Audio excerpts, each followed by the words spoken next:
leader. Now, all the three have proved one thing, that they cannot win on their own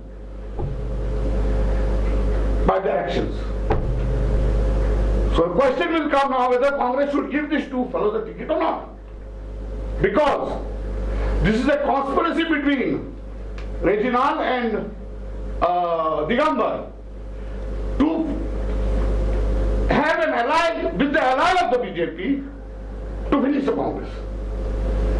Because, as just now one of your colleagues were asking, who's contesting in ward number 24?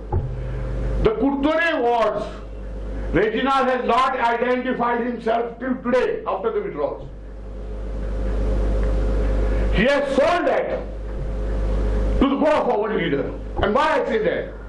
I tell you that Reginald Lawrence has, with his actions, by not showing any interest in Kurtore, has made it very clear, if people understand and got brains and got eyes to see, he is not going to contest on the Congress ticket, neither he may get the Congress ticket.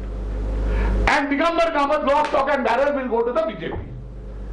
That is the whole game plan. Even for a minister's birth. That demand, he was among the 10 to go. Digambar Kamath was among the 10 to go. And Reginald also was to go. Otherwise, Reginald should explain today to the people of Goa. Why was he chosen as the only MLA to give an office in the secretary?